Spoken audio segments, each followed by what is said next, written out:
TKB Pharma bersama Teater Sanggar Cerita mempersembahkan serial sandiwara radio Babat Tanah Leluhur. Babat Tanah Leluhur. Menyerahlah kau pengemis butut, menyerah. Serahkan pedang yang berada di balik jubahmu itu. Ayo, kepung. Ayo, jangan. Pedangnya indah sekali. Berbuat dari pas dia. Pasti laki-laki ini merampok. Iya, merampok. Ayo, kepung. Siap semua.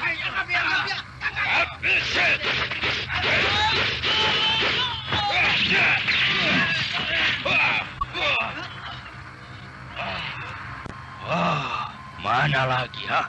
Mana lagi yang akan menantang Ki Jaduk Bulus, ha? Ayo majulah. Akan kuhadapi dengan pedang ular mas ini, ha? Ayo maju. Keluarlah seluruh jago desa ini, ha? Satu persatu akan kubuat terkapar mampus.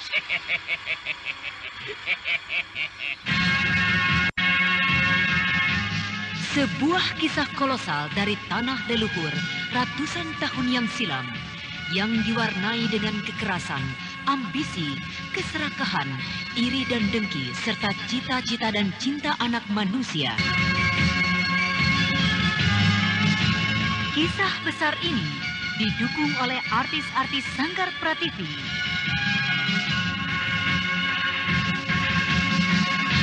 Babat Tanah Leluhur.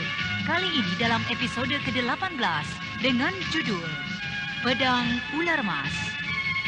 Ide cerita Cece Suhyar, pengarang cerita Tisar Sponsen, teknik dan montase Yadi Enos, musik oleh Hari Sabar dengan sutradara Thomas Age.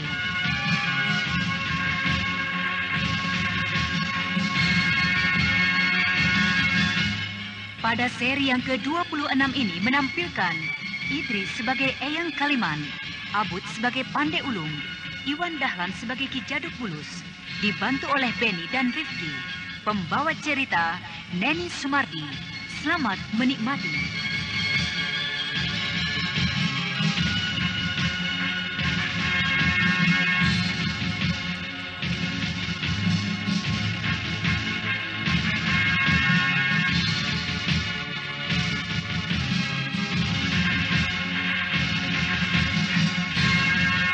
Pada kisah yang lalu diceritakan, Ki Jaduk Bulus bermaksud akan mencuri dan membawa pergi pedang ular mas dari pondok perapian Eyang Kaliman.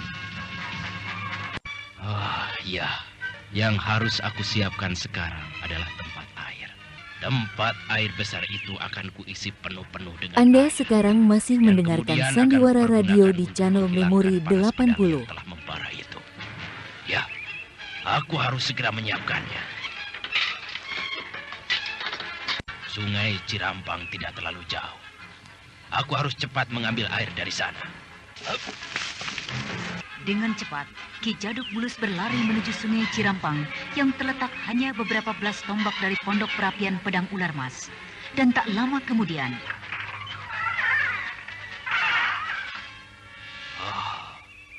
aku harus segera merendam pedang itu. Cukuplah sudah kau diam di pondok ini. Sekarang kau adalah milikku. kemudian Ki Jaduk memasukkan pedang ular mas itu ke dalam tempat air yang terbuat dari kayu itu. Dan sesaat matanya terbelalak melihat air dalam ember kayu itu bergolak dan mendidih mengepulkan uap panas. Gila, benar-benar gila. Agaknya air ini belum cukup untuk melenyapkan bara api pada pedang ular mas ini. Tapi biarlah ku coba menyentuhnya. Aduh, setan. Panas sekali. Aku harus mengganti air dalam ember kayu ini. Sambil menahan pedih karena melepuh beberapa ujung jarinya, Ki Jaduk Bulus kembali mempergunakan catut kayu untuk mengangkat pedang ular mas itu. dan kemudian mengganti air dalam ember kayu itu dengan yang baru. Akan tetapi kembali air dalam ember itu mengkolak mendidih. Ki Jaduk kemudian kembali mengganti air dalam ember kayu itu. Setelah 5 kali mengganti air dalam ember kayu itu, barulah bara dan panas pedang ular mas mereda. Pedang pusaka ini kini menjadi milikku.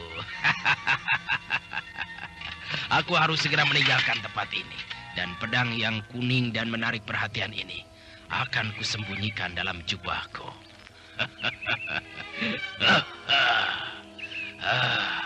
Nah, sekarang. Selamat tinggal, Kakang Pandeulung. Selamat tinggal.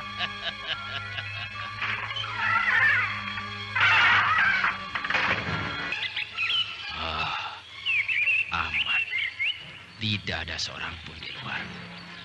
Aku harus segera pergi. Beberapa saat setelah Ki Jaduk meninggalkan pondok perapian itu, dari arah pondok Eyang Kaliman terlihat datang Ki Pandeulung. Adi Jaduk Bulus! Adi Jaduk! Kemana ke Adi Jaduk Bulus? Mengapa tiba-tiba hatiku menjadi tidak enak? Adi Jaduk! Yang Agung, agaknya tidak salah perasaanku. Aku harus segera mencari Adi Jaduk Bulus. Iya, aku harus mencarinya dan mengembalikan pedang itu pada tempatnya. Sementara itu, Ki Jaduk Bulus berlari menjauhi pondok perapian. Kemudian ia tiba di sebuah desa kecil. Kemana kini aku harus pergi? Dan apa yang akan kulakukan dengan pedang ular mas ini? Aku akan membawanya ke istana Purigangga. Atau, Karangbandung. Istana Karangbandung lebih dekat dari sini. Tapi aku harus mencari makan dulu di desa ini. Ya, aku akan mencari warung makan.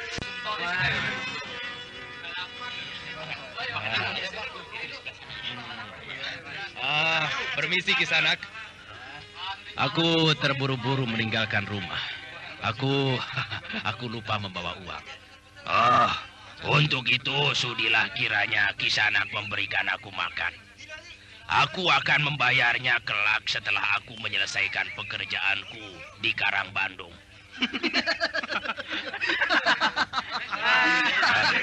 Ada saja penipu. Ada saja kan. Mau mengemis saja engkau pakai alasan dan harga diri.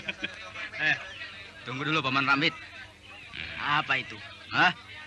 Jangan berikan nasi padanya. Aku ingin dia sedikit jujur. Jangan berlagak seperti ini. Aku ingin melihat dia memohon. Tunggu dulu Paman. Aku benar-benar berkata apa adanya. Aku bukan seorang pengemis. Aku Ki Jaduk Bulus, pandai besi dari desa Sungai Bambu. Ya, kau boleh berkata sesuka hatimu. Tapi aku ingin kau memohon lebih mengenaskan dahulu. Baru akan mendapat. Anda sekarang masih mendengarkan Sandiwara Radio di channel Memori 80. Aku tidak akan memaksa. Tetapi jangan menghina aku seperti itu. Marah? Marah ya? Rupanya dapat pula marah pengemis ini. Tunggu dulu. Aku khawatir bukan pengemis yang saat ini kita hadapi. Iya, tetapi perampok. Lihatlah itu. Sesuatu yang kuning indah menyembul dari balik jubahnya. Iya, benar. Itu sebuah pedang emas, Kakang. Lihat, pedang berkepala ular. Itu sebuah senjata yang sangat indah. Iya, senjata indah. Pedang ular emas. Ya, perampok. Seketika itu juga, beberapa orang yang tengah berkumpul di warung makan itu bangkit dan mengepung Ki Jaduk. Ki Jaduk mundur beberapa langkah. Jangan berikan kesempatan untuknya melarikan diri. Ya, betul. Menyerahlah kau pengemis butut, menyerah dan serahkan pedang yang berada di balik jubahmu itu. Ya, kepung. Ayo, jangan sampai lolos. Di antara mereka ada yang mencabut senjata. Ki Jaduk Bulus yang terkepung tidak mempunyai pilihan lain kecuali mencabut pedang ular mas yang disembunyikan di balik bajunya. Pedangnya indah sekali. Dari Mas Purdi. Iya, pasti laki-laki ini merampok. Iya, merampok. Ayo, kepung. Siap semua.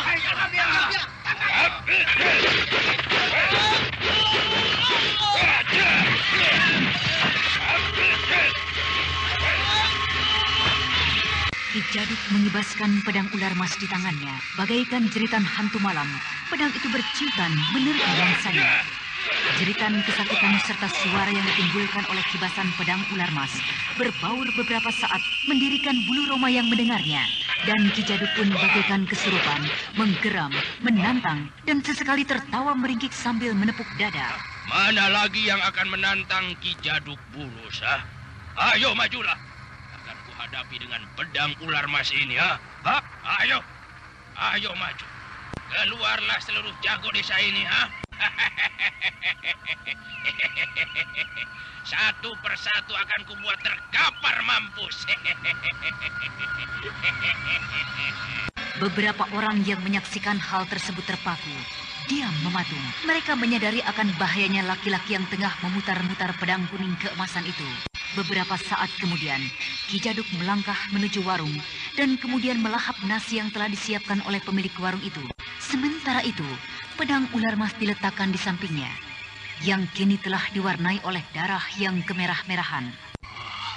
Benar-benar sudah gila Adik Jaduk. Aku harus berhati-hati menghadapinya. Aku akan melumpuhkannya secara diam-diam. Kemampuannya jika tanpa pedang ular mas itu tidak ada artinya bagiku. Tapi dengan pedang itu di tangannya, aku kira ia akan sangat berbahaya. Aku akan berusaha menyergapnya dari belakang warung itu. Bagaikan seekor kucing, Ki Pandai Ulung mengendap-endap mendekati warung makan itu guna melumpuhkan Ki Jaduk Bulus, sahabatnya. Pedang itu ada dekat dengannya, tapi dengan mudah sekali. Dengan sekali lompat saja, aku pasti akan berhasil menyergap dan melumpuhkannya. Dewata Agung, tolonglah aku.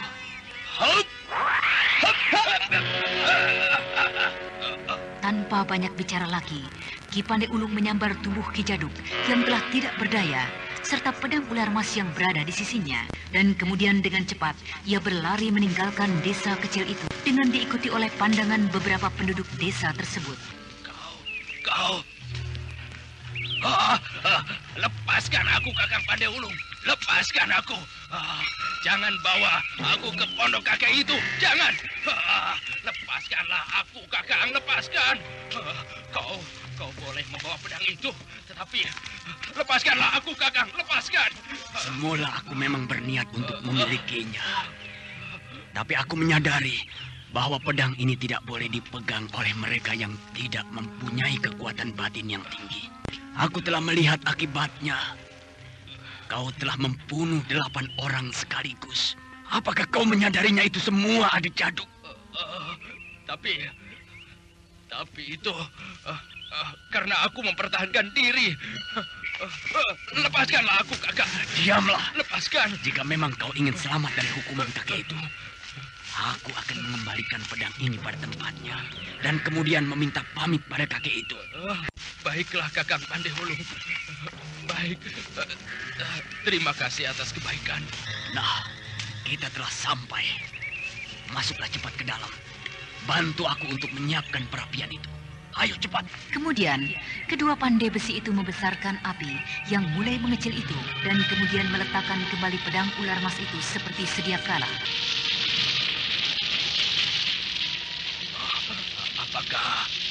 Apakah kakek itu belum mengetahui semua perbuatanku ini, Kakang Pandai Ulung? Entahlah. Mudah-mudahan beliau belum mengetahuinya. Tapi pasti beliau akan mengetahuinya.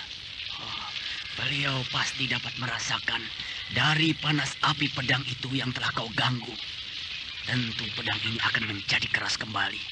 Dan membutuhkan waktu kurang lebih 6 hari untuk membuatnya lunak seperti kemarin. Maafkan aku, Kakang Pandai Ulung. Sudahlah, sekarang beristirahatlah. Dan jangan keluar dari pondok ini jauh-jauh. Aku khawatir ada yang akan mengenalmu, yang pernah melihat perbuatanmu. Dan itu akan membuat susah dirimu dan juga kakek tua itu. Kemudian kedua sahabat itu keluar meninggalkan pondok itu. Tetapi baru beberapa langkah dari pondok perapian itu, Ki Jaduk dengan tiba-tiba menyerang Ki Pande Ulung dengan pukulan tangan kanannya dan kemudian disedul oleh tangan kirinya. Pedang itu harus menjadi milikku, Kakang. Kau mencari mati jika ingin menghalang-halangiku, ha? Aku tidak takut dengan kakek itu jika pedang ular mas itu berada di tanganku. Pedang itu belum lagi menyadap panas yang tinggi. Adik Jaduk, jangan sentuh pedang iblis itu. Jangan sentuh pedang iblis itu. Ki Pande Ulung merangkak masuk ke dalam, mengejar Ki Jaduk bulu sahabatnya. Sementara itu, marilah kita melihat keadaan Eyang Kaliman yang sejak pagi hari tidak terlihat keluar dari pondoknya. Kakek tua, terima kasih kau telah menciptakan diriku menjadi sebuah senjata pusaka yang kelak tidak akan ada tandingnya. Mau apakah kau datang menemuiku, Ranggis? Apakah ada hal lain yang ingin kau katakan? Iya, tentang cucumu Anting Wulan. Anak itu agaknya berjodoh denganku. Aku menyukai semangat dan sifat anakmu itu. Dengarlah, Ranggis. Aku akan hadir dimanapun engkau berada jika aku dengar pedang ular mas membawa satu bencana. Apakah aku masih perlu berjanji? Dewata telah memberikan restunya padaku dengan melepas semua kutuknya. Dengan merestui aku mengubah wujudku menjadi ular mas ini. Yang agung memang maha pemurah dan pengasih. Apapun kehendak hambanya yang memohon dengan kekuatannya dan sepenuh hatinya pasti akan diluluskan. Tetapi ketahuilah apapun yang dilakukannya, semuanya sudah dalam perhitungannya, sudah berada dalam garisnya. Ceritamu elok sekali, kakek tua. Aku tidak bisa lama-lama mendengarkannya. Oh, rupanya matahari sudah tinggi, hampir tengah hari. Aneh sekali, mengapa aku bisa tertidur seperti ini? Apakah mimpiku yang menjadi penyebabnya? Aku akan mencuci tubuhku beberapa saat, baru kemudian menjenguk pondok perapian itu. Mudah-mudahan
Ki Jaduk Bulus yang berhasil dilumpuhkan dan diseret kembali ke pondok perapian.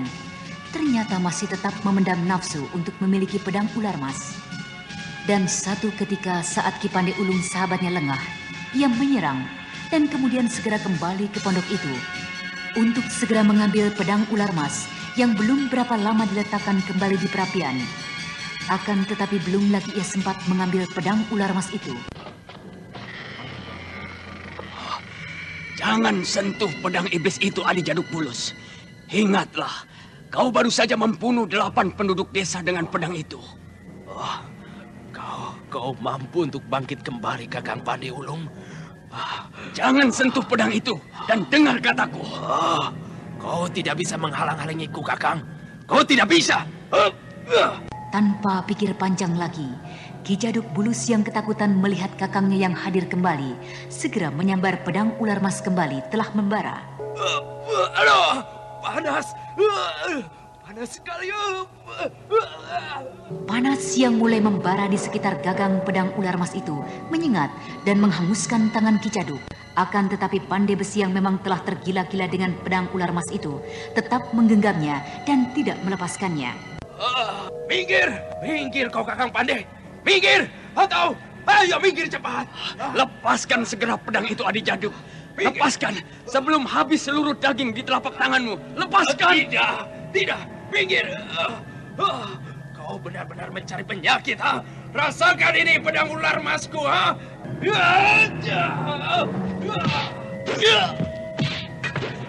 Dengan gerakan yang tidak sempurna, Ki Jaduk mengayunkan pedang di tangannya. Pandai Ulung yang menyadari akan bahaya itu segera menyingkir, tapi ternyata angin yang menderu lebih dahulu telah menguak sebagian daging di lengannya. Setan, iblis kau Jaduk Bulus. Pandai Ulung segera melupakan rasa sakit di lengannya dan dengan cepat menyergap, memburu sahabatnya yang belum lagi sempat memperbaiki posisinya, menangkap tangan kanan sahabatnya dan kemudian menekuknya ke arah tubuh Jaduk Bulus dan dengan sisa-sisa tenaganya menekan pedang ular mas yang telah dibasahi oleh darahnya ke arah perut Jaduk Bulus.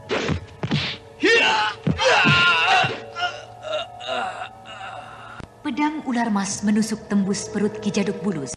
Laki-laki yang serakah itu terhuyung-huyung mundur dan jatuh bersandar di perapian.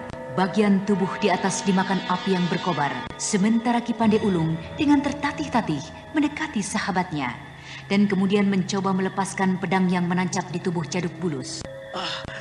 Anda sekarang masih mendengarkan Sandiwara Radio di channel Memori 80. Adik Jaduk Bulus.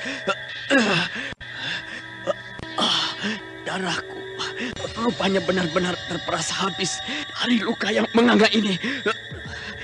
Maafkan aku, kakek tua. Pedang ini harus kuletakkan kembali di perapian itu. Dengan langkah yang tertatih-tatih, Ki Pandai Ulung mendekati perapian itu dan kemudian meletakkan kembali pedang ular mas yang kini bersinar kuning kemerah-merahan, bercampur dengan darah ke dalam perapian itu. Ki Pandai Ulung tak dapat lagi menahan diri. Ia berusaha untuk menjauhi perapian itu, tetapi ia tidak kuasa lagi. Dan laki-laki itu pun kemudian jatuh tersungkur di samping perapian itu, dan sebagian kepalanya tanpa dapat dicegah lagi masuk ke dalam bagian bawah perapian.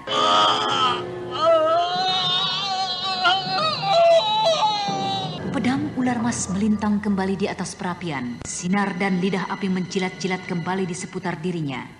Sementara itu, dua laki-laki pandai besi yang berupaya turut menciptakan kebesarannya terkapar hangus sebagian tubuhnya, seakan-akan menjadi tumbal untuk kebesaran dan pamornya.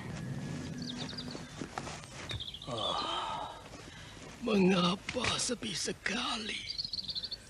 Aku merasakan telah terjadi sesuatu dengan mereka. Aku harus segera melihatnya.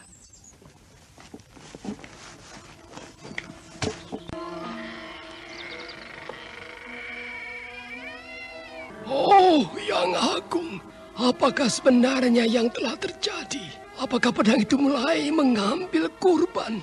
Aku harus segera menyingkirkan mayat kedua pembantuku itu dari perapian.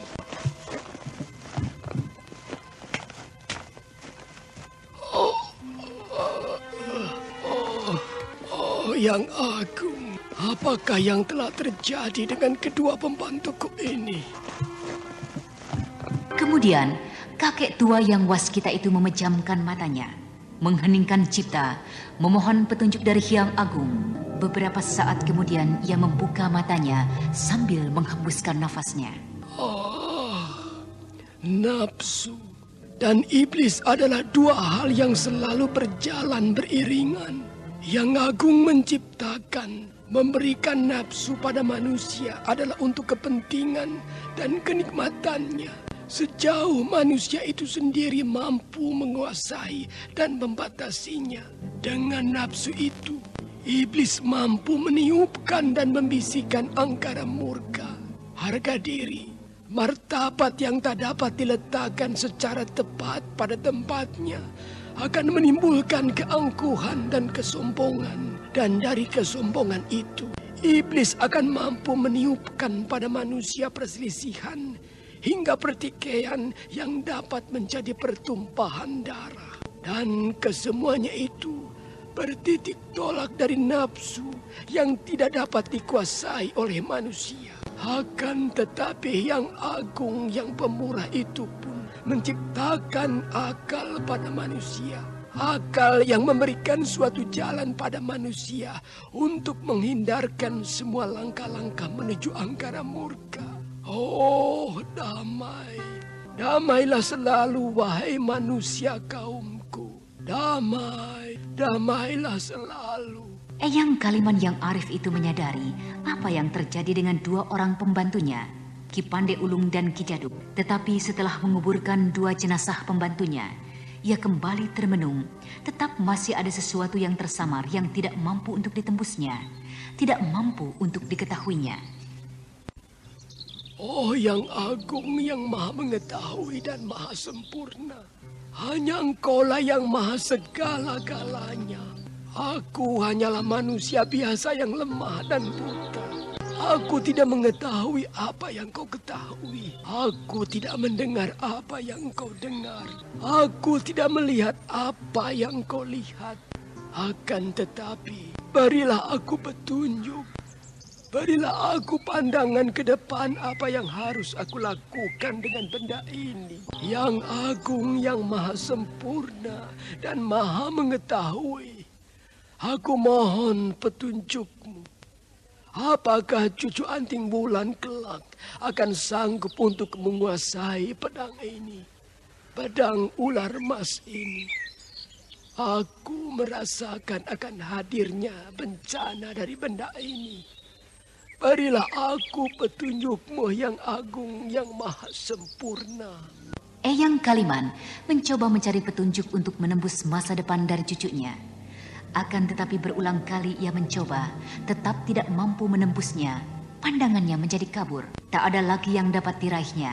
Eyang Kaliman kemudian membuka matanya dan menarik nafas berulang kali sambil memandang pedang ular emas yang berada di hadapannya sambil mulutnya sesekali bergumam. Oh, hanya Engkaulah yang maha sempurna. Hanya Engkaulah yang maha sempurna. Maha sempurna. Oh, segalanya aku serahkan kembali pada tangannya. Aku akan meneruskan pekerjaan ini. Pedang ini harus kuselesaikan tepat pada waktunya.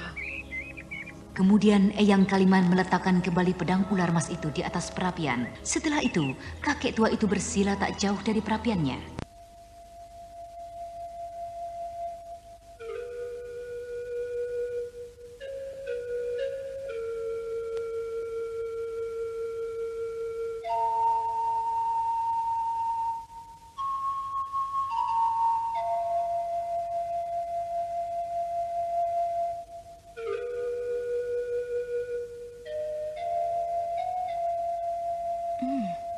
Mengapa belum juga tiba, Kakang? Bukankah menurut Ratkian Dananjaya, Prabu Sanjaya tiba di tempat tengah hari? Iya, kau benar. Tapi bukan tidak mungkin ada keterlambatan sedikit. Sebaiknya kita tunggu saja. Di mana Kamita? Aku tidak melihatnya. Oh, iya. Aku lupa mengatakan padamu. Tadi pagi Paman Dananjaya meminta adik Mita untuk memimpin upacara penyambutan istana. Itu lihatlah, Mita demikian cantiknya, dirias oleh juru rias istana. Lihat, dia tengah memimpin dayang-dayang istana. Apakah dia menyukai pekerjaan itu, Dinda? Aku kira iya. Dia menerima tugas itu dengan serta-merta. Baguslah jika demikian. Kanda, bagaimana jika kita menyambutnya di luar gerbang kota raja saja? Aku tak sabar lagi menunggu di tempat ini. Tapi bagaimana dengan Paman Dananjaya yang meminta kita untuk menyambutnya di gerbang istana ini? Tidak perlu terlalu memikirkannya, Kakanda. Ayolah, kita ke sana saja segera. Mari. Mari.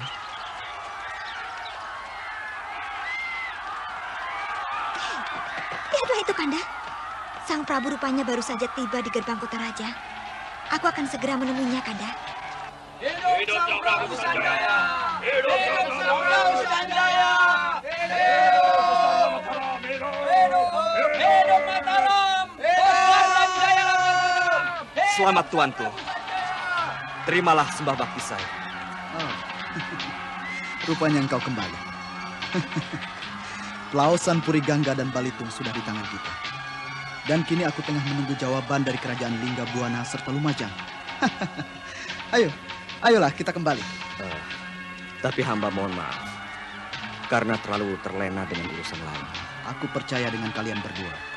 Jika memang sampai terjadi hal seperti itu, pastilah itu karena satu urusan yang teramat penting yang menyangkut masalah kemanusiaan. Jangan khawatir. Masih banyak tugas yang dapat kalian lakukan. Ayolah, kita kembali dahulu.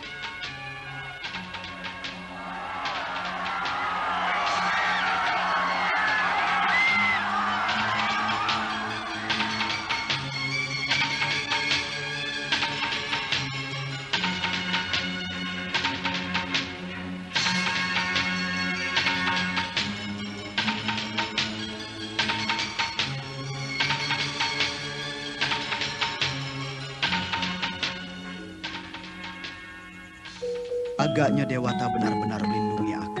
3 kerajaan yang cukup besar aku tundukkan dalam waktu yang tidak terlalu lama. Kita lihat saja Wulan, Saka. Jika dalam beberapa hari ini utusanku kembali membawa kabar buruk, kalian mendapat satu tugas. Lingga Buana kerajaan yang berada di sebelah barat Mataram, yang tak jauh dari perbatasan Pasundan akan menjadi tugas kalian berdua. Kami menanti tugas itu, tuanku.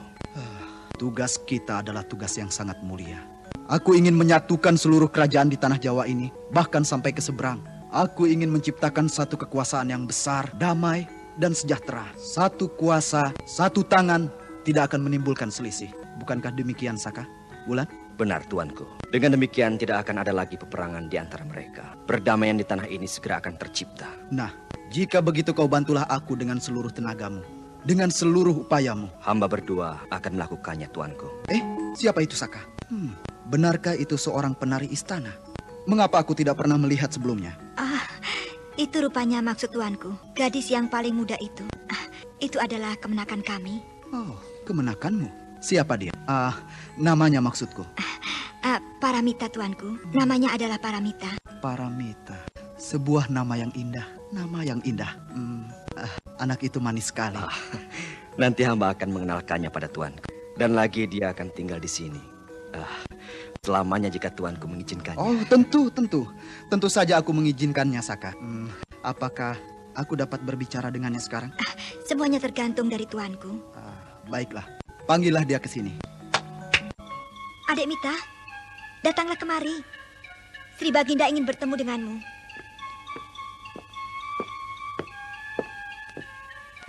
Hormat kami serta salam sejahtera selalu hamba haturkan. Semoga keberhasilan dan berkah Dewata bersama tuanku selalu. Benar-benar luar biasa. Pandai sekali kau menyusun kata-kata pujian itu. Terima kasih. Terima kasih. Duduklah di sini, Paramita. Aku ingin mengenalmu. Duduklah. Kita akan berbincang-bincang. Dengan tanpa ragu-ragu, Paramita mengambil tempat tak jauh dari sisi Prabu Sanjaya. Dengan sikap yang sopan, Paramita duduk sambil juga memberikan hormatnya pada Anting Wulan dan Raden Sakapalwakuna. Prabu Sanjaya menyaksikan semua sikap Paramita dengan tanpa berkedip. Hatinya benar-benar terpikat dengan sikap dan kecantikan anak gadis itu. Paramita, apakah benar engkau adalah kemenakan dari Anting Wulan dan Saka Palwaguna? Mengapa aku baru mengetahui sekarang? Dan di manakah kedua orang tuamu? Hari ini adalah hari perayaan penyambutan keberhasilan tuanku. Sebaiknya berilah kesempatan pada mereka untuk kembali meneruskan tariannya. Kita dapat berbicara sambil menikmati persembahan tarian mereka, tuanku. Iya, kau benar. Lanjutkan tarian itu.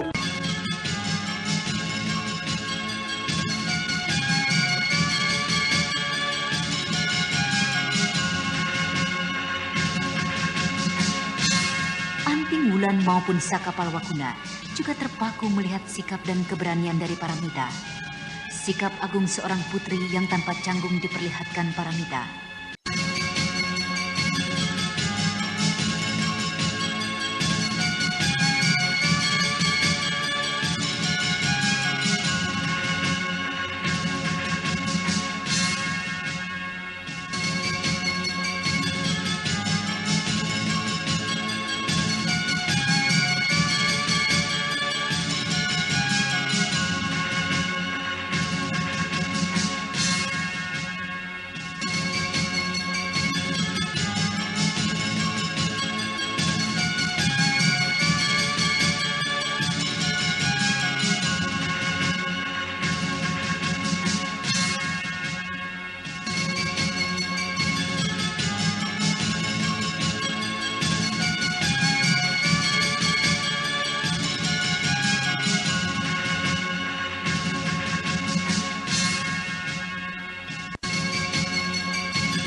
Prabu Sanjaya yang baru kembali dari perjalanannya untuk menaklukkan wilayah-wilayah tetangga terpukau melihat sikap serta kecantikan Paramita.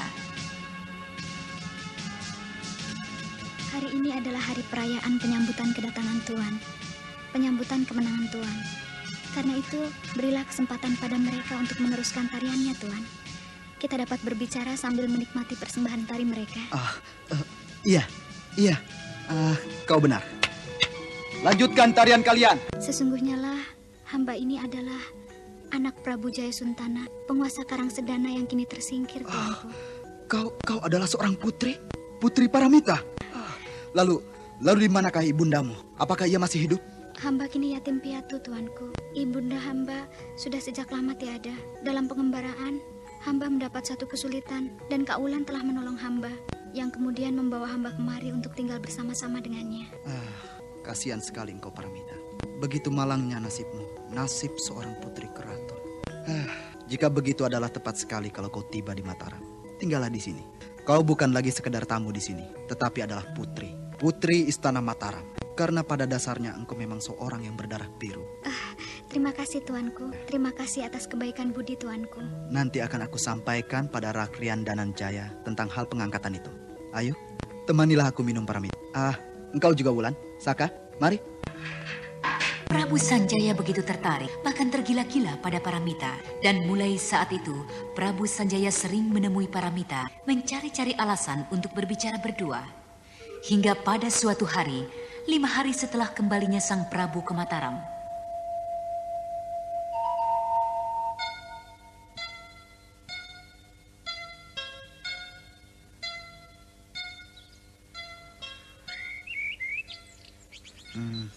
Adikku Paramita, ada sesuatu yang ingin aku bicarakan padamu. Ada apakah, Kakang Prabu? Pagi tadi, utusanku telah kembali. Akan tetapi berita buruk yang telah dibawanya. Lumajang dan Linggabuana tidak bersedia untuk takluk. Bahkan penguasa Lumajang telah melukai utusanku itu. Dan hal itu sama artinya melukai diriku. Aku tidak dapat tinggal diam.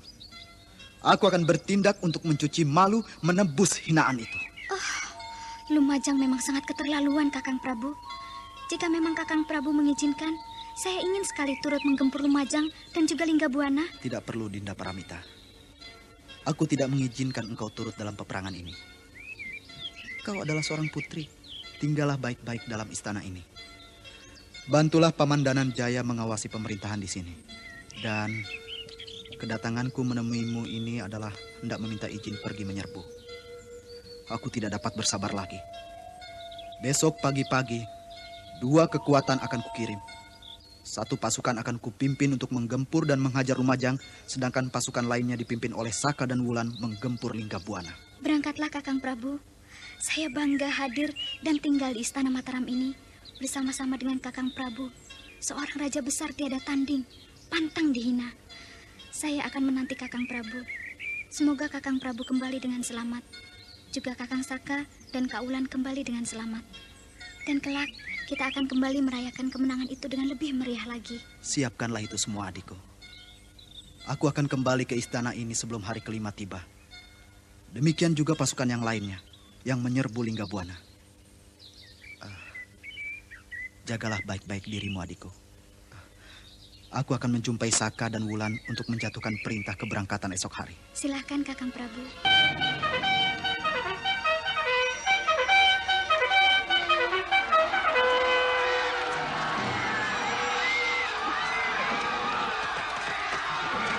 Pagi hari setelah mendapat perintah dari Prabu Sanjaya, kedua pasukan itu kemudian berangkat menuju arahnya masing-masing.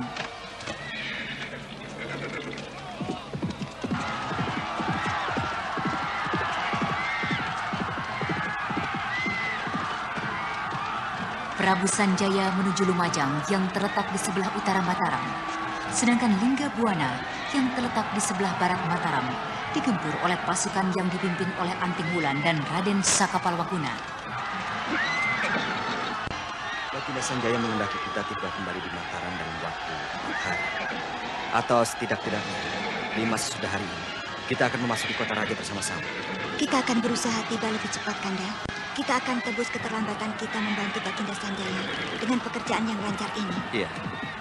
Moga-moga saja kita akan segera membawa kemenangan itu secepatnya. Menurut Baginda, kita akan tiba di perbatasan Linggabuana menjelang senja. Jika begitu, Linggabuana benar-benar dekat dengan perbatasan Pasundan. Iya, agaknya demikian, Kanda. Dan bukankah dengan demikian tak jauh lagi dengan tempat tinggal kakekku? Jika mempunyai kesempatan, aku akan menjenguk dan melihat sudah sejauh mana pedang itu diselesaikan kakekku. Hei, Adi Wulan, mengapa engkau termenung? Tidak, Kanda. Aku tidak apa-apa. Lihatlah, kita sudah semakin jauh meninggalkan kota raja. Sebentar lagi kita tentu akan melewati perbatasan Mataram pada saat yang lalu. Iya, agaknya demikian, Dinda.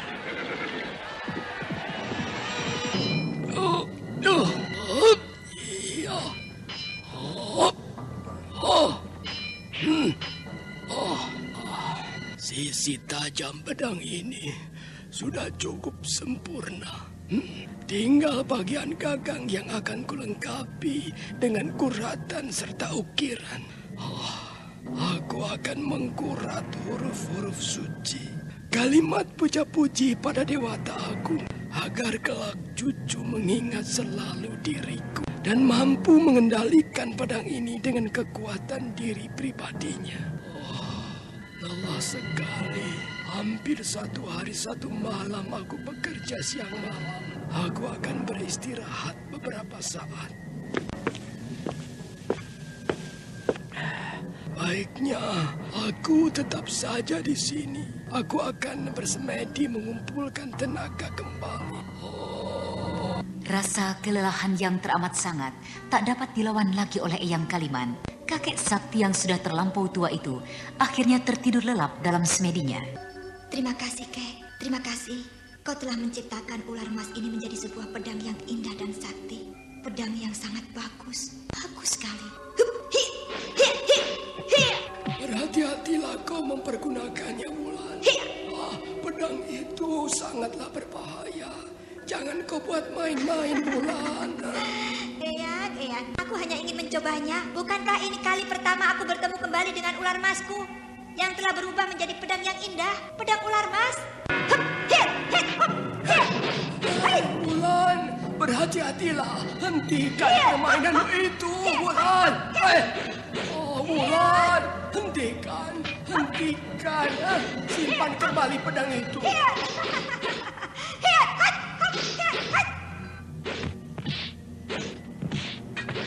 Eyang Kaliman sangat gelisah sekali melihat Anting Wulan yang memutar-mutar Anda pedang sekarang masih seakan-akan mendengarkan tanpa kendali. Sandiwara Radio Semakin di lama, channel Memori dilihatnya Wulan 80. semakin cepat dan mengganas. Anting Wulan terus memutar pedangnya tiada henti. Sampai akhirnya, bagaikan bayangan setan cepatnya, Anting Wulan melesat cepat, menusukkan pedangnya pada tubuh Eyang Kaliman.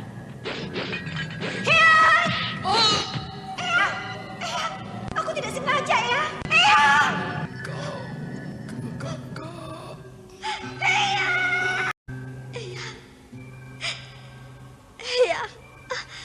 Wulan. Dinda Wulan? Wulan? Ada apa denganmu? Kau bermimpi. Aku merasa tak enak badan, Kanda. Aku bermimpi buruk tentang kakek. Aku membunuh kakek. Sudahlah, Wulan. Itu kan hanya mimpi. Sebuah mimpi. Kau baru saja tidur beberapa saat. Aku belum lagi pulas. Dan malam pun kukira belum terlalu larut. Tidurlah lagi. Ayo. Kanda, aku... Kenapa? Aku ingin sekali menjenguk kakek. Hei, maksudmu kau akan menjenguk kakekmu itu malam ini? Benar, Kanda. Malam ini juga. Dan aku akan kembali besok pagi-pagi sekali. Sungai Cirampang tidak terlalu jauh dari sini. Dan aku menunggang si Tunggul. Kukira sebelum fajar aku dapat tiba di sini. Wulan. Tapi kita sedang melaksanakan tugas, Wulan. Benar, Kanda. Tapi jika aku kembali besok sebelum berangkat, bukankah aku tidak mengganggu tugas kita, Kanda? Nah, izinkanlah aku pergi seorang diri. Tapi apa kata mereka yang melihat kau pergi meninggalkan pasukan, Dinda Wulan? Bukankah mereka tidak tahu kemana aku pergi? Dan aku akan mengatakan pada mereka bahwa aku akan meronda. Aku mohon pengertian Kanda. Ya, pergilah. Pergilah cepat, Dinda. Tapi apapun yang terjadi, kau harus dapat tiba di sini sebelum hari menjadi terang. Maukah kau berjanji? Iya, Kanda. Aku berjanji. Aku pergi.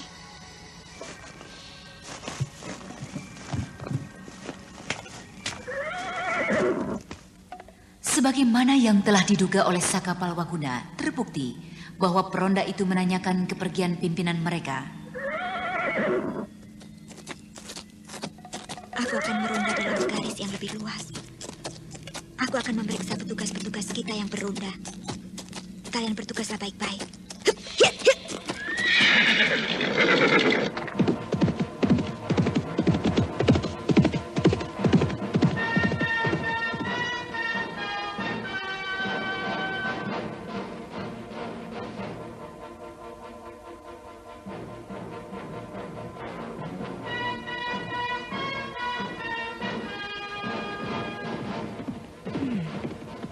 Agaknya inilah dia Sungai Cirampang. Tapi di manakah pondok kakekku? Agaknya aku tiba agak ke hilir. Aku akan naik mencarinya ke hulu dengan menyusuri sungai ini. Hiya, hiya, hiya.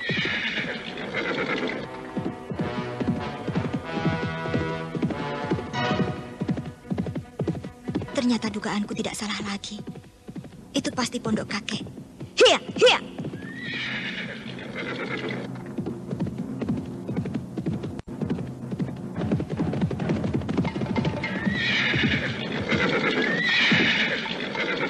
Aku akan membangunkannya.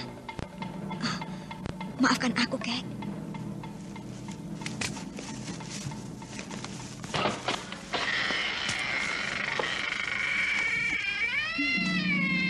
Pintu ini tidak terkunci.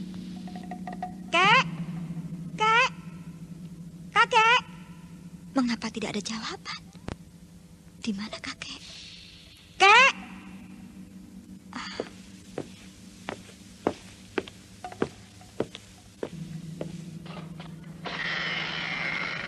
Kakek tidak berada di dalam pondoknya. Apakah akan kucari di sekitar tempat ini.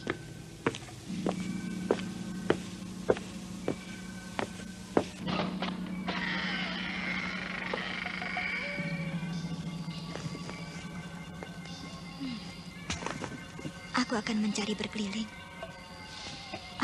Itu. Aku melihat sinar terang dari pondok itu. Pastilah itu pondok perapian. Dan kakek berada di sana.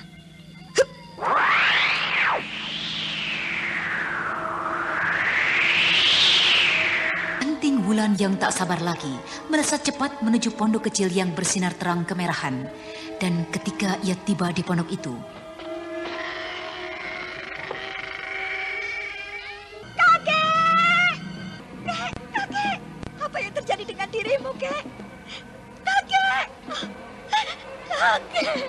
siapa yang telah membuat kakek jadi seperti ini?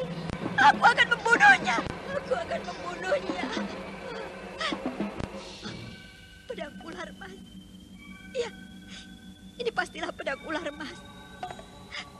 Mengapa pedang ini ada di sisinya? Jika saja ada seseorang yang datang membunuhnya, pasti pedang ini telah dibawanya. Apa yang terjadi dengan dirimu, Kek? Tempat ini teramat panas. Aku akan mengeluarkan kakek dari sini. Apa itu?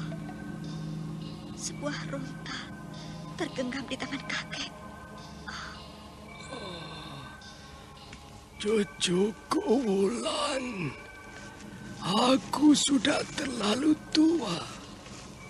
Tidak mungkin lagi aku hidup lebih lama di dunia ini. Agaknya telah tiba panggilannya. Aku akan menghadap Yang Agung di Nirwana untuk mempertanggungjawabkan semua perbuatanku. Pedang ini telah kuselesaikan. Pedang ini terlalu menyita banyak tenagaku. Karena itu taatilah pesanku. Pergunakanlah pedang ular emas itu dengan sebaik-baiknya. Selamat tinggal cucuku. Kek!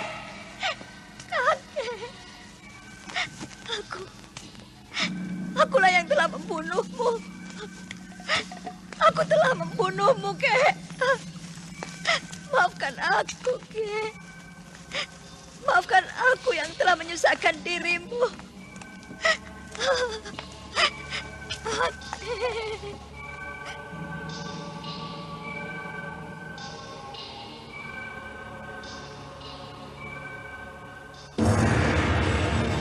Putri Cadar Biru.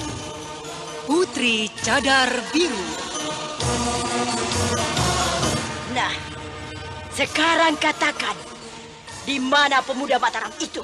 Atau Nyai Tapak Angin, benarkah kau datang hanya untuk pemuda Mataram itu? Kau pintar, bocah. Serahkan juga kitab pusaka yang kau curi dari kaki Bukit Kacida. Kitab pusaka? Sebuah tragedi menegangkan dari rimba persilatan yang dikobarkan oleh seorang dara jelita akibat cinta yang kandas sebelum terbalas. Aku tahu. Kau biasa menyimpan lelaki secara gelap-gelapan dalam lembah ini. Kau harus bertanggung jawab terhadap mulutmu. Awas kipas.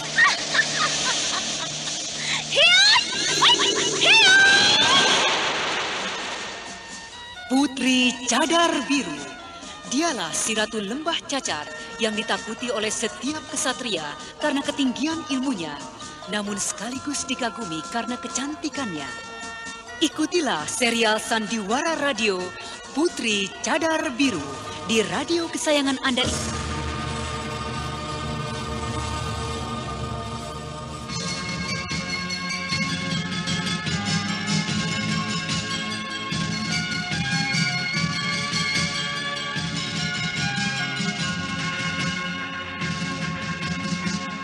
Sambil menangis terisak-isak, Anting Wulan mengangkat tubuh kakeknya keluar dari pondok perapian. Sementara itu api dalam tungku itu terlihat mulai meredup. Di luar pondok, Anting Wulan menggali sebuah lubang untuk mengebumikan.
Anting Wulan menemukan kakeknya telah kaku tidak bernafas di dalam pondok perapian. Eyang Kaliman meninggal karena terlalu lelah, terlalu memaksakan dirinya mengerjakan logam yang keras tiada terkira. Di luar pondok perapian, Anting Wulan menggali lubang. Beberapa saat setelah ia mengubur jenazah kakeknya. Apa ini? Nisan. Hei, kuburan siapakah ini? Pande Ulung dan Jaduk Bulus. Dua orang pembantuku, dua pandai besi yang turut membantu terciptanya pedang ular mas. Agaknya juga telah terdapat korban lainnya. Entah apa yang telah terjadi dengan dua pandai besi ini. Apa yang akan kulakukan dengan pedang ini? Pedang ini belum lagi memiliki sarung. Tapi pedang ini tidak terlalu panjang. Aku dapat menyembunyikannya di balik jubahku. Bukankah sarung pedangku ini dapat kugunakan untuk sementara waktu? Iya. Lalu, apakah yang akan kulakukan dengan pedangku ini? Oh ya, biarlah pedangku ini kukubur saja bersama dengan kakekku. Celaka, hari hampir menjelang fajar. Aku harus cepat kembali ke Linggabuana. Kakang Saka pasti terjaga terus, cemas memikirkan diriku. Kemudian Anting Wulan mengubur pedangnya, dan beberapa saat kemudian, gadis perkasa itu telah berderap di atas punggung si tunggul kudanya. Ayolah cepat Tunggul, kita harus tiba sebelum hari menjadi terang. Untunglah, sebelum lagi fajar, agaknya tadi hanyalah kokok ayam hutan yang kurang kerjaan. Hiya, hiya, hiya! Ayo Tunggul, percepat larimu!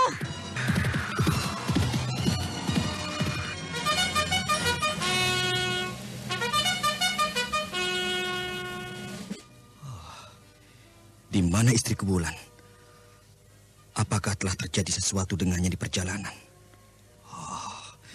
Dewata. Mudah-mudahan saja istriku. Itu dia. Dia telah kembali.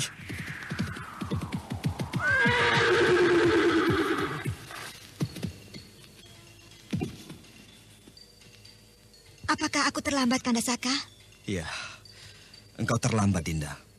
Apakah Kanda merencanakan berangkat sejak hari gelap tadi? Tidak. Waktu kita adalah saat ini. Kita akan berangkat sekarang saat terang tanah. Kanda Saka ada-ada saja. Aku tidak lelah. Ayolah, Kanda dapat perintahkan pasukan ini untuk berangkat. Baiklah. Oi, bersiaplah. Kita akan berangkat. Tegapkan langkah kalian. Tegarkan hati kalian. Hidup dan jayalah Mataram! Hidup dan jayalah Mataram! Hidup dan jayalah Baginda Sanjaya! Hidup dan jayalah Baginda Sanjaya! Mari kita berangkat! Maju! Jalan!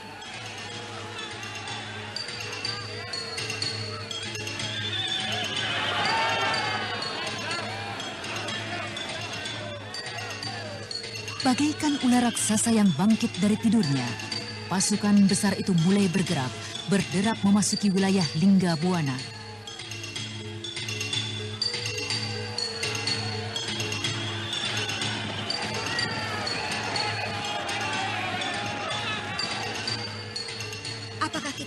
perlu berada di depan untuk mengawasi medan?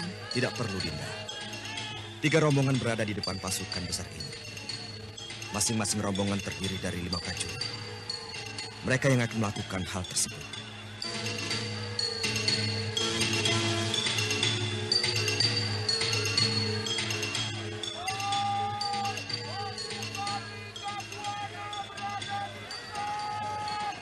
Hei, Kanda dengar itu? Anda sekarang masih mendengarkan Sandiwara Radio di channel Memori 80. Agaknya mereka telah menyambut kita. Oh, pasukan Lingga Buana berada di depan kita. Bersiaplah kalian semua. Pecahkan pasukan menjadi 3 bagian. Kita akan berperang.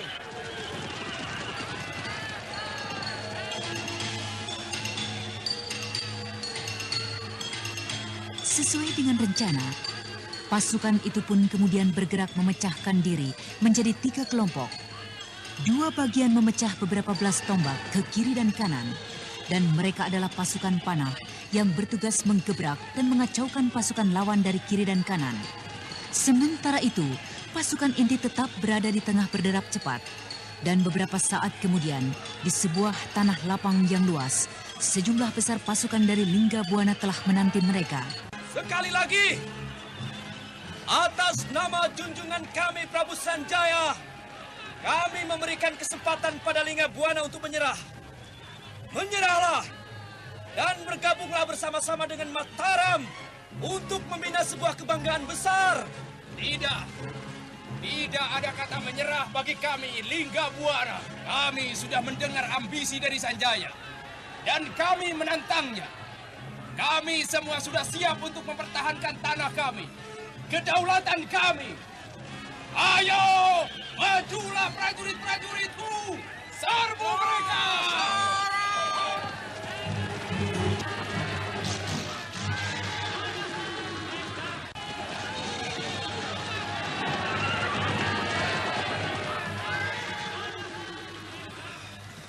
Tak ada jalan lain lagi rupanya. Pasukan, maju, gempur!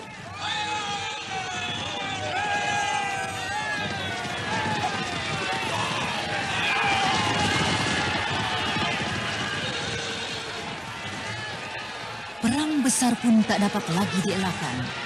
2 pasukan besar saling tumbuk. Pasukan besar Lingga Buana berusaha mendesak pasukan inti Mataram. Akan tetapi tiba-tiba, pasukan Lingga Buana dikejutkan oleh kehadiran 2 pasukan Mataram yang menyerang dari kiri dan kanan dengan anak-anak panah yang berhamburan bagaikan hujan. Ayo, terjang! Jangan ambil jarak dengan mereka! Kawal terus pasukan yang menyerang kalian! Menyebar! Ayo, cari lawan kalian! Ayo, pertahankan bumi Lingga Buana! Anting Wulan yang berada di atas punggung si Tunggul membagi-bagi pukulannya ke kiri dan kanan. Tidak terkira banyaknya. Aku tidak mungkin menguras tenaga seperti ini. Melempar-lempar pukulanku. Aku harus menggunakan pedangku. Ya, pedang ular emas akan kucoba kehebatannya di medan pertempuran ini. Hup!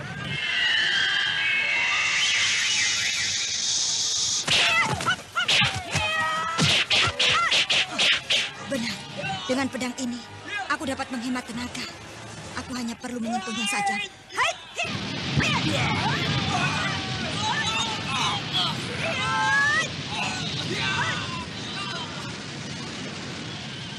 Bagaikan Dewi El-Maut, Anting Wulan merubuhkan satu persatu lawannya.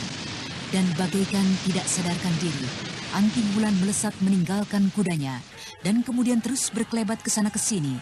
Tubuhnya berpindah-pindah ke sana ke sini sambil menggerakkan tangannya ke kiri dan kanan. Anting Wulan bergerak cepat, indah bagaikan penari yang lincah yang tengah menyebar maut. Teriakan ramai dan ketakutan terdengar dari tempat-tempat yang disinggahi oleh Anting Wulan. Dan Anting Wulan terus bergerak bagaikan tak sadarkan diri. Sementara itu, Raden Sakapal Waguna suaminya terkejut melihat hal tersebut. Yang jagat betara, agaknya itulah dia pedang ular emas. Apa yang telah terjadi dengan Wulan? Mengapa ia jadi kejam seperti itu?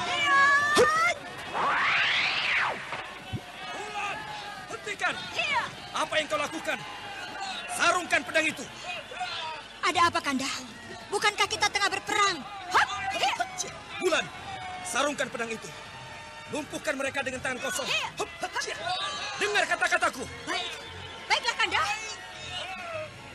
Kemudian, Anting Wulan kembali menyarungkan pedangnya. Dan kemudian melesat kembali ke kiri dan kanan, melemparkan pukulannya. Pertempuran terus berlangsung, dan ketika matahari menjadi semakin tinggi,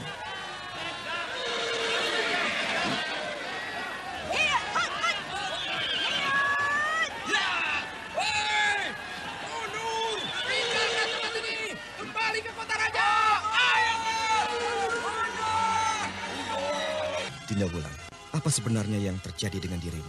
Mengapa sikapmu jadi demikian menakutkan? Apa maksud Kanda? Kau dengan pedang itu menyebarkan maut. Kau benar-benar seperti Dewi El Maut. Ya, bulu kuduku merinding melihat sikap Dinda. Bukankah ini peperangan, Kanda? Apa yang kulakukan adalah tidak berbeda dengan yang Kakang lakukan tadi. Dengan apa yang dilakukan setiap orang di medan pertempuran itu. Semuanya berusaha untuk saling bunuh. Dan aku melakukan yang terbaik dari semua prajurit Mataram. Wulan, boleh kulihat pedangmu itu? Tentu saja, Kanda.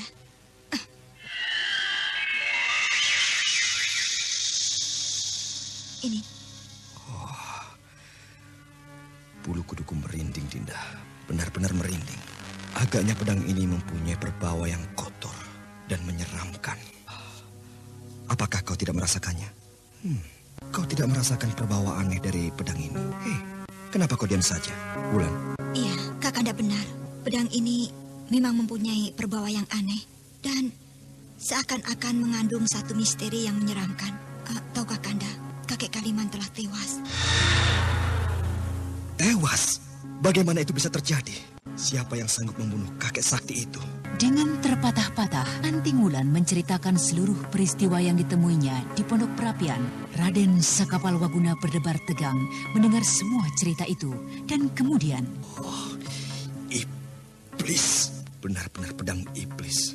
Agaknya dua pembantu kakekmu itu juga mati karena pedang jahat ini. Dinda, apakah kau akan menyandang terus pedang yang berhawa maut ini, Dinda? Aku akan membatasi penggunaannya, Kanda. Aku akan menggunakannya bila mana aku benar-benar memerlukannya. Ini adalah pedang yang sangat ampuh. Aku tidak akan melepaskannya, Kanda. Aku menyadarinya. Percayalah. Aku akan menguasai pedang ini dengan sebaik-baiknya, sebagaimana yang kakek pesan padaku. Ya, sekarang marilah kita bicarakan tugas kita ini. Apa yang akan kita lakukan selanjutnya? Itu dia Ki Banjun. Aku akan meminta pendapatnya. Ki Banjun, kemarilah. Ada yang ingin kubicarakan denganmu. Kau juga Paman Baruk. Ya, Tuan. Dalam pembicaraan itu, akhirnya keputusan tetap diserahkan sepenuhnya pada Raden Sakapalwaguna dan Anting Wulan, yang akhirnya memutuskan untuk bergerak maju saat itu juga. Kita akan maju terus, Paman. Kita akan beristirahat nanti malam setelah Lingga Buana berada dalam kekuasaan kita. Mereka pun sudah sangat kelelahan dan patah semangat. Kita pergunakan kesempatan ini. Saat ini juga.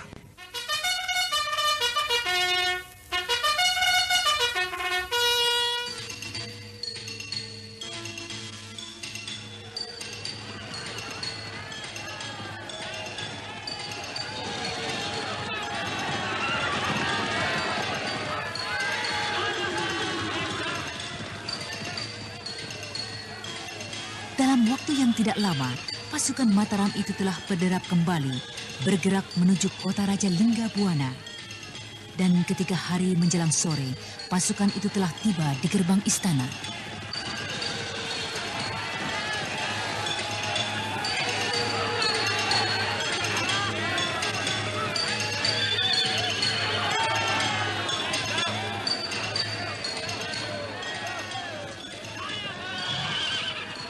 Pintu kota raja terkunci rapat.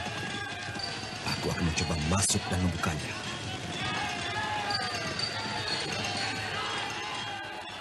Tunggu dulu, Kanda Saka. Tunggu dulu. Ada apa, Dinda?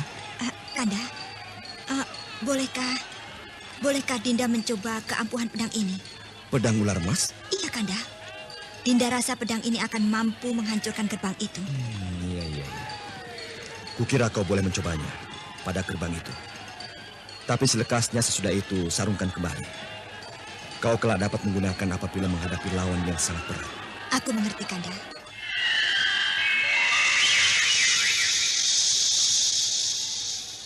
Mundur! Mundur kalian semua! Menyingkir dari pintu gerbang itu dan bersiaplah.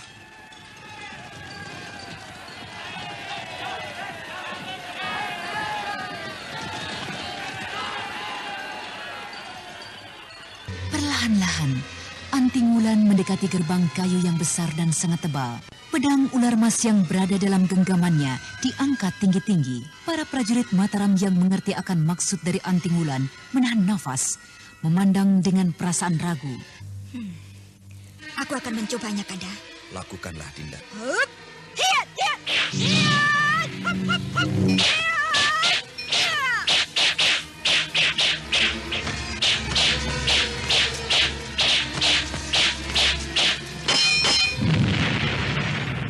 Para prajurit Mataram dan juga Lingga Buana yang menyaksikan dari atas gerbang tak mampu mengikuti kelebat pedang Anting Wulan. Akan tetapi sesaat kemudian, prajurit Mataram yang menahan nafas, bersorak gegap gempita menyaksikan runtuhnya gerbang kota Raja Lingga Buana menjadi belasan keping.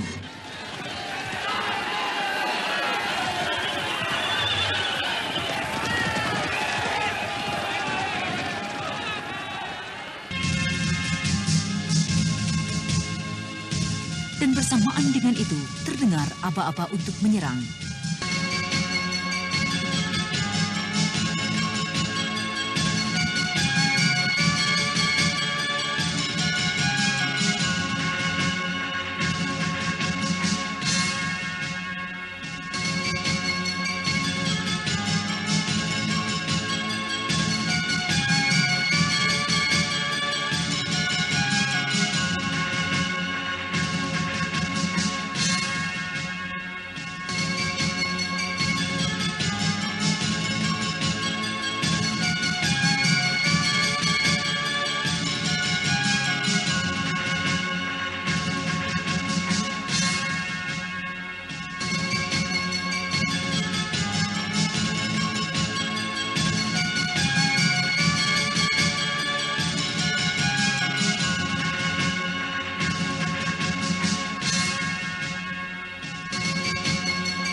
Anting Wulan di hadapan ribuan prajurit Mataram berhasil membobol hancur gerbang kota Raja Lingga Buana.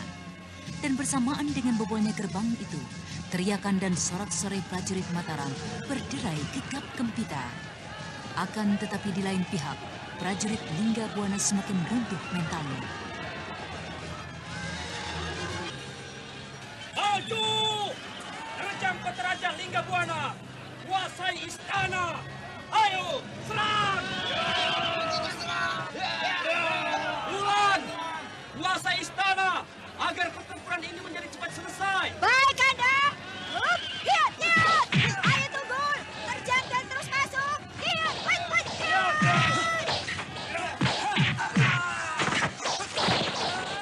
Dengan derasnya, si Tunggul maju menerjang. Sementara Anting Wulan melindungi kuda kesayangannya itu dari sambaran-sambaran senjata prajurit Lingga Buana. Sampai akhirnya, ia berhasil melalui kepungan prajurit dan terus membedal kudanya menuju istana. Kukira tidak terlalu sukar untuk menemukan keraton Lingga Buana. Hiya, hiya, hiya!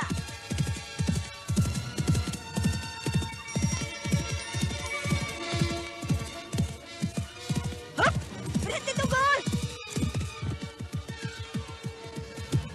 Belum beberapa lama si Tunggul menghentikan langkahnya.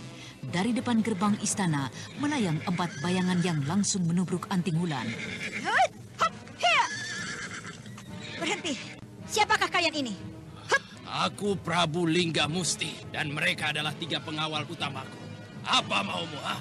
Mengapa kau menghendaki aku berhenti menyerang? Kebetulan sekali. Jika engkau adalah Prabu Lingga Musti, aku ingin menyampaikan berita dari gerbang kota raja. Gerbang itu telah berhasil kuhancurkan. Dan sebentar lagi, seluruh pasukan Mataram akan meluruk masuk ke dalam kota raja.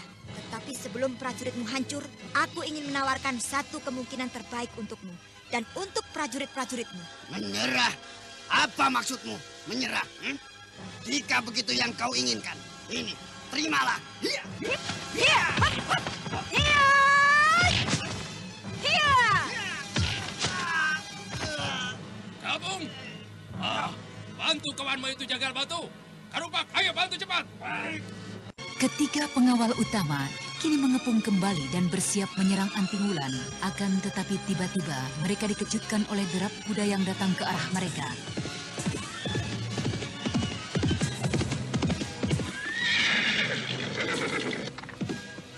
Oh, tuanku, gerbang kota raja telah hancur dibuat oleh wanita tuanku. Dia yang telah menghancurkannya. Lalu bagaimana dengan prajuritmu? Serangan pasukan lawan dengan deras melindas pasukan kita, tuanku. Kini perlahan-lahan pasukan tengah mundur menuju istana. Hentikanlah perlawanan yang sia-sia. Prabu Sanjaya tidak akan menindas Linggabuana. Tetapi ingin menjadikan salah satu bagian dari Mataram yang makmur, aman, dan sentosa. Dan kau kelak akan tetap memerintah wilayah bagian ini. Nah, ambillah keputusan tuanku, Linggamusti. Iya, aku menyerah. Aku menyerah.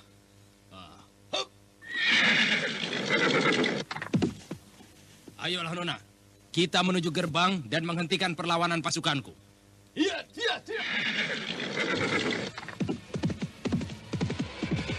Prabu Linggamusti akhirnya menyadari keadaan dan menghentikan perlawanan pasukannya. Suasana kota raja kembali menjadi reda. Pasukan Mataram beristirahat dengan tenang. Setelah Prabu Linggamusti, malam itu dijadikan jaminan keamanan. Malam pun akhirnya berganti dengan pagi. Dalam kota raja maupun istana Linggabuana tidak terjadi sesuatu pun. Dan sebagaimana lazimnya, Prabu Linggamusti mengirimkan putrinya sebagai salah satu bagian dari upeti untuk Mataram. Dan pasukan Mataram pun kembali. Seorang pejabat dari Mataram yang telah disiapkan ditempatkan di istana Linggabuana untuk mengatur hubungan antar kerajaan tersebut.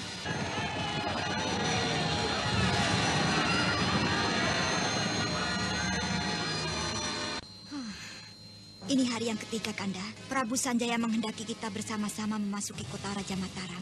Sore nanti kita akan tiba di batas kota raja. Dan menunggu Prabu Sanjaya sambil memberikan waktu pada pasukan kita untuk beristirahat. Mataram semakin lama, agaknya akan menjadi semakin besar. Pasukannya akan menjadi semakin banyak dan tangguh. Baginda Sanjaya sangat pandai mengatur strategi. Iya, Kanda. Beruntunglah kita. Kita menjadi semakin pandai bersama-sama dengan beliau. Masih ingatkah kau, Wulan? Ketika pertama kali kita tiba di Mataram, pada saat Prabu Sanjaya dinobatkan menjadi raja oleh ibundanya Sri Sanaha. Pada saat itu, prajurit yang dimilikinya hanyalah sekitar 2.000 prajurit. Iya, benar. Politik dari Baginda Sanjaya adalah membatasi prajurit dari kerajaan yang ditaklukkannya. Betul. Sebagaimana yang kita saksikan beberapa waktu yang lalu. Pasukan dari Plausan dan Balitung serta Kedung Salaka ditariknya untuk Mataram Pusat. Dan inilah dia, pasukan tersebut. Sebagian besar di antaranya yang bersama dengan kita, kan? Iya. Aku kira secara bertahap pasukan dari masing-masing wilayah taklukannya akan terus dikurangi dan dipusatkan di Mataram Pusat. Sebentar lagi pun Rakrian Damarmaja akan mengirimkan sebagian pasukan dari Linggabuana. Iya, agaknya beliau benar-benar manusia pilihan dewa. Iya. Semoga saja semua rencananya tidak menjadikannya angkara murka. Aku percaya akan sikapnya, Kanda. Iya. Kita akan berdoa untuk itu. Tanpa henti, pasukan Mataram di bawah pimpinan Anting Wulan dan Raden Sakapalwakuna berjalan terus menuju batas kota Raja Mataram, tempat yang dijanjikan oleh Prabu Sanjaya. Dan ketika menjelang senja,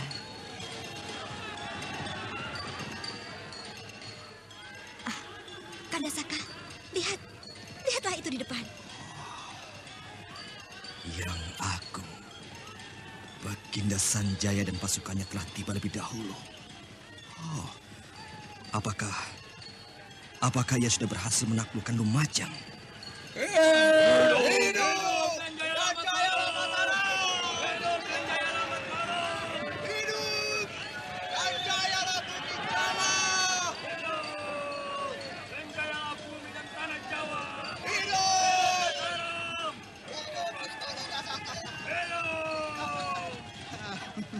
Selamat datang.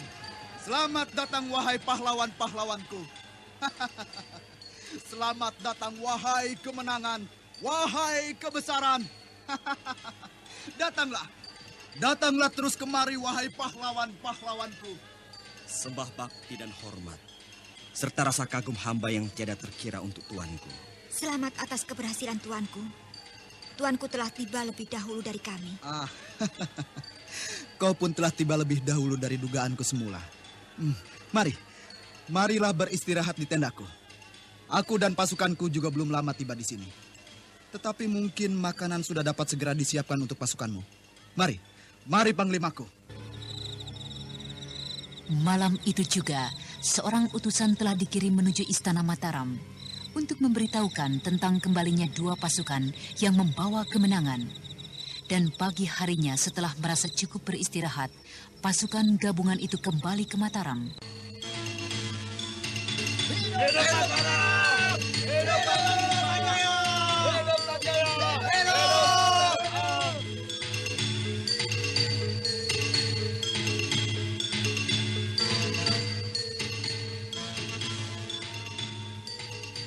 Kakang Prabu, saya telah menempatkan 2 putri boyongan itu di Pondok Hijau bersama-sama dengan 3 lainnya yang berasal dari Palaosan, Balitung, dan Kedung Salaka. Mengapa engkau membicarakan tentang mereka? Mengapa engkau tidak bercerita tentang dirimu selama aku tidak berada di istana? Atau engkau bertanya tentang pengalamanku, Adik Paramita? Tidak ada yang istimewa tentang istana ini. Tetapi pengalaman Kakang Prabu pastilah sangat menarik untuk didengar. Benar tuanku. Berceritalah. Mengapa tuanku dapat secepat itu menguasai Lumajang? Dan apa yang tuanku lakukan dengan penguasaan Lumajang? Baiklah. Pasukanku tiba di perbatasan Lumajang pada senja hari. Mungkin tidak berbeda jauh jaraknya dengan perjalananmu ke Linggabuana. Aku tidak mau membuang waktu. Malam hari menjelang fajar, aku bergerak maju menerjang dan menggempur kota raja. Perlawanan Lumajang cukup mendapat acungan jempol, tetapi aku berhasil melumpuhkan Prabu Landung Sewu hingga pasukannya menyerah. Aku melenyapkan kepandaiannya yang hebat. Prabu Landung Sewu terlalu congkak. Aku menggusurnya turun dan mengangkat kemenakannya naik tahta. Landung tidak mempunyai seorang putra pun, dan kemenakannya Tunggul Manik berjanji akan selalu setia dan menyerahkan adiknya pada Mataram. Pada Kakang Prabu Sanjaya, mereka semua adalah milik dari Kakang Prabu. Sudahlah, janganlah membicarakan hal itu. Mereka kubawa kemari adalah merupakan satu kelaziman, sekaligus merupakan bukti pertanda menyerah sepenuh hati. Aku akan beristirahat, kepalaku pusing sekali. Kalian teruslah bersenang-senang. Biarlah saya mengantar Kakang Prabu dan memanggilkan dayang-dayang untuk merawat dan melayani Kakang Prabu. Jangan. Biarkanlah aku sendiri. Aku hanya ingin beristirahat. Teruskanlah. Prabu Sanjaya kemudian melangkah meninggalkan Paseban Agung dengan cepat menuju biliknya. Dan ketika di muka pintu biliknya, ia sempat memandang ke angkasa raya sambil bergumam. Bulan purnama penuh bersinar. Hampir saja aku melupakan engkau, Sang Dewi. Hampir saja aku melupakanmu. Prabu Sanjaya masuk ke dalam biliknya dan kemudian ia menuju ruangan kecil yang rapat, ditutupi oleh tirai berwarna hijau. Di tempat itu terdapat sebuah ranjang yang indah yang juga berwarna hijau. Dan tak jauh dari ranjang itu diletakkan sebuah cermin dengan bunga-bunga di hadapannya. Di hadapan cermin itu, Prabu Sanjaya bersemedi memejamkan matanya. Tidak beberapa lama kemudian, di ranjang yang berwarna hijau itu muncul seorang wanita cantik berparas agung dengan pakaian yang indah dipenuhi oleh permata dan mutu manikam. Prabu Sanjaya kemudian melangkah mendekati ranjang itu dan kemudian naik. Setelah itu berbaring di sisi wanita agung itu. Sementara itu Saka Palwakuna dan Anting Wulan pun telah meninggalkan keramaian itu bersama-sama dengan Paramita. Ada apakah Kak Wulan dan Kakang Saka mengajak saya kemari? Ada yang ingin kukatakan padamu. Apakah itu, Kak? Aku kira engkau menyadarinya. Sikap dari Baginda Sanjaya. Maksud dari Kak Wulan? Baginda Sanjaya, kulihat akhir-akhir ini tertarik pada dirimu. Dan dia sering menemuimu. Bukankah demikian? Kau merasakannya, bukan? Iya, saya merasakannya, Kak. Nah, sekarang pertanyaanku adalah, bagaimana sikapmu? Maksud Kak Wulan? Bagaimana sikapmu menghadapinya? Apakah engkau akan melayaninya? Maksudku, sampai sejauh mana engkau melayaninya? Ya. Apakah Baginda pernah berkata terus terang dia menyukaimu? Maksudku, mencintaimu? Tidak, Kak. Tidak, Kakang. Baginda tidak pernah mengatakan akan hal itu. Lalu bagaimana sikapmu jika Baginda mengatakan akan hal itu? Kau juga menyukainya? Mencintainya? Sudahlah, Kak. Sebaiknya janganlah membicarakan akan hal itu. Saya tidak ingin membicarakan hal itu. Iya. Baiklah adik Mita. Aku hanya ingin mengingatkanmu. Baginda Sanjaya mempunyai sesuatu rencana yang besar dan mulia. Jika kau dapat mendekatinya, aku harap jangan sampai mengganggu akan cita-cita besarnya itu. Berilah dukungan dengan sebaik-baiknya. Itu maksudku. Ya, sudahlah Mita. Kembalilah kau. Sebentar. Tentu ada kawan-kawanmu yang ingin bersama denganmu malam ini. Nah, sekarang kembalilah. Aku pergi, Kak. Kakak. Aku hanya khawatir dendamnya pada orang-orang yang telah membuatnya menderita akan bangkit. Dan Baginda Sanjaya yang tergila-gila akan dikuasainya. Iya, semoga saja itu tidak akan terjadi.